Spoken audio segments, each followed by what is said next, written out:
queridos, nós estamos na série Intimidade, né? Baseado totalmente no livro de Salmos, no livro da Bíblia, Salmos. Você tem quantos capítulos, Salmo? 150 mesmo. E também estamos baseados no nosso livro, Salmo Nosso de Cada Dia, que já passamos a primeira parcela, já estamos quase chegando no capítulo 60. Salmo 150, na verdade, 150 capítulos, eles testam a paciência de todo cristão, para ver quanto tempo tu consegue perseverar na leitura bíblica. Para você ter certeza que depois de terminar de ler esse livro, tua vida vai ser transformada, né, gente? Baseado na palavra bíblica, que é Salmos, e a proposta é você continuar depois lendo. Quando terminar esses 150, a proposta é seguir o teu devocional, amém, queridos? Glória a Deus. Vamos tomar essa mensagem de hoje, então, gente, que tem como título Pressão para Cima.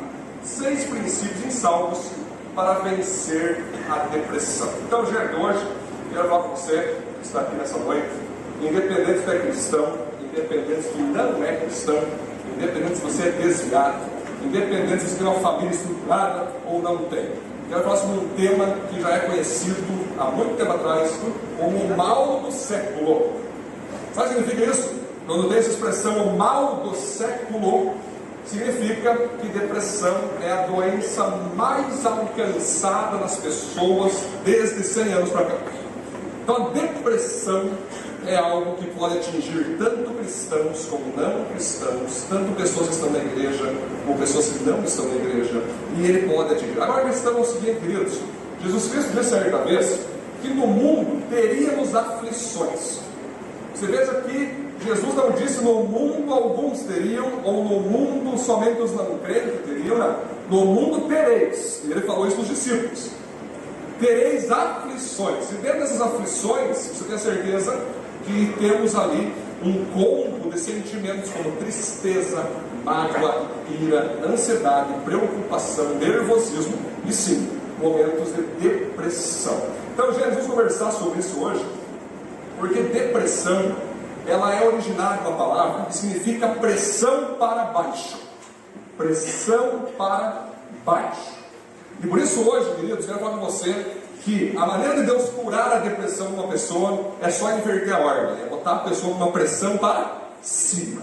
Então, gente, se você está aqui nessa noite e você passou essa semana dizendo assim: não devia ter nascido, sei lá, a minha vida não é legal, o salário que eu ganho sempre é uma desgraça, os meus filhos são um peso, essa cidade é pesada, eu não gosto de levantar de manhã cedo. Você quer saber? Viver é um peso. O ato de viver é um peso. Se você tem sentimentos e pensamentos assim, você tem aquela questão: cara, eu gosto muito da sexta-feira, porque está acabando a semana, eu posso descansar, e odeio a segunda porque eu tenho que começar a trabalhar. Você tem que entender que você está diante de um cenário depressivo. Está diante de um cenário. E tem coisas que estão te pressionando para baixo.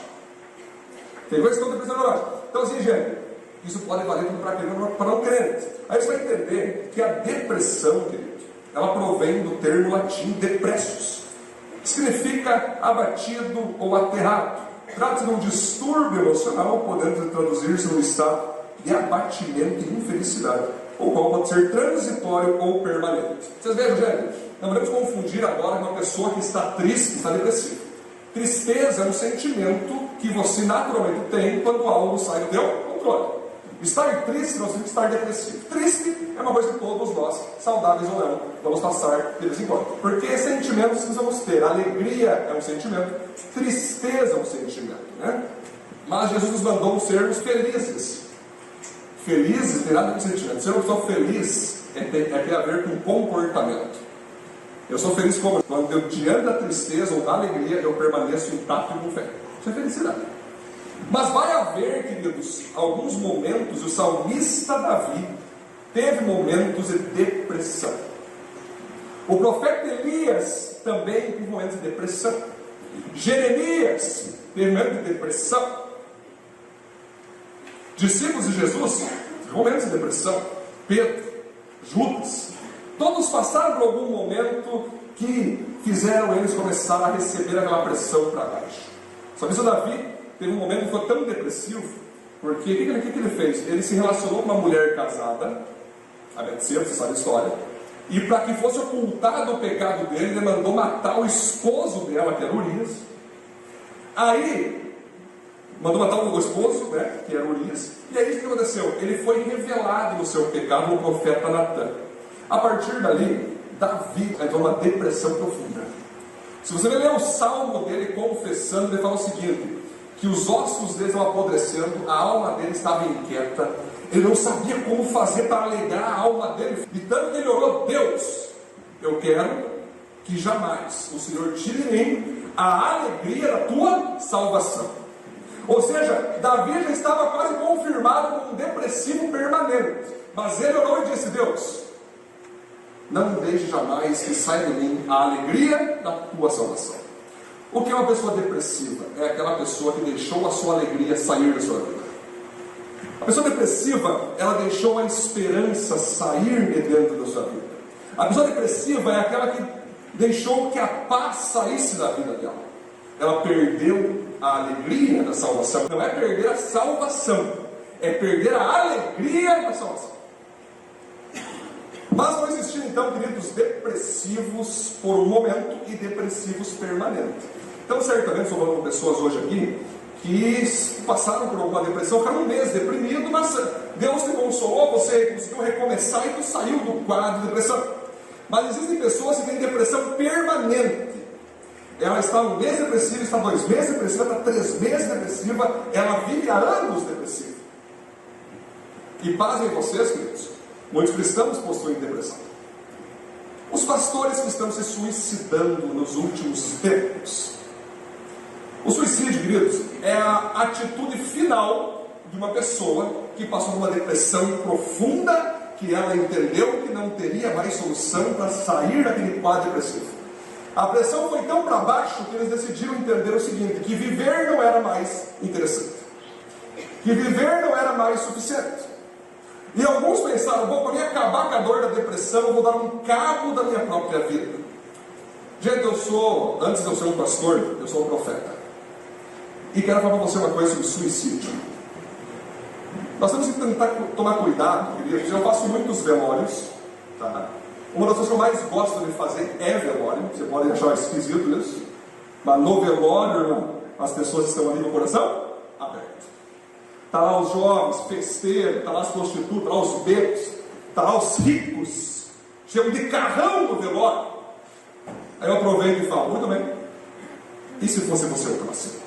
Aí todos, independente se são ricos, têm posição, se não têm posição, todos naquele momento precisam ouvir uma palavra que soa nos ouvidos de todos: um dia você vai morrer.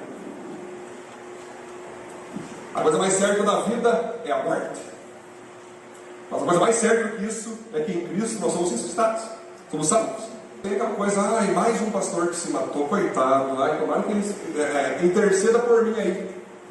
Ele virou uma estrelinha que agora está nos abençoando aqui embaixo. Vou falar uma coisa para você, vou deixar em crise agora. Eu não tenho compromisso com nenhum homem, só com Deus. Porque você acha que você está perseguido? Não tem aliança política, não tem aliança empresarial, não tem aliança familiar, não tem nenhuma aliança, é só com Ele. Quando uma pessoa se mata, Deus tem raiva. Sabe por que isso? Porque só Deus pode dar a vida. Só Deus pode gerar, só Ele tem o poder, só Ele tem a autorização de trazer a vida para a terra. Ele traz os bebezinhos. E por isso que Deus, queridos, odeia com todas as forças dele um aborto. Um aborto que foi planejado, não um aborto involuntário que a mulher não teve culpa, não, um aborto planejado, que a mulher e o homem decidiram abortar, decidiram matar a criança. Deus odeia, rapaz do céu. E Deus não... Cara, eu às vezes olho para o Senhor lá em cima do trono, Ele está a ponto de destruir todo mundo que faz isso. Ele se segura porque ele olha para Jesus, Jesus fala: calma, Senhor, eu já vou vir para ele, você matar de novo. Deus segura. Outra coisa é alguém dar cabo da sua própria vida. Quem deu autorização para esse ser vivo tirar a própria vida? Deus deu, gente? Em Apocalipse diz que fora do reino dos céus vão ficar os adúlteros, os imorais, os idólatras e os covardes. Um ser humano que tira a vida é um covarde. É o maior ato de covardia do ser humano é tirar a sua própria vida. E não adianta nós pintar bonitinho, não, cuide como é que tu fala, temos que falar a verdade. É covarde, vai para o inferno. Pronto, acabou. Mas pastor, e a pessoa que tem demência mental, a pessoa que não tem, tudo bem, gente, é outro caso, certo? A pessoa que tem demência mental, ela não sabe o que ela está fazendo, beleza? Não, Deus é sábio, Deus é justo. Estou falando de alguém que decidiu por ela mesma entender que ela não pode mais viver. Para quem deu autorização para você ser vivo dizer que não pode mais viver? Aonde está na Bíblia? Aonde Deus disse, ei, quando você achar que está difícil, se mate. Está que nem o árabe, né, que chegou para treinar os homens bomba, né, cheio de bomba, e ele falou assim, gente, eu vou ensinar como é que faz ainda, olhem bem, vai ser só uma vez. Mas é óbvio, só uma vez. Uma vez só, é o suficiente, não é, tem certeza. Mas gente, então assim, olha só o que eu estou falando a vocês, queridos, não é ser não compassivo, não é não sentir a dor, não entender a história. A pessoa teve uma história, a pessoa teve os seus motivos explicativos, explicou, mas não justificou.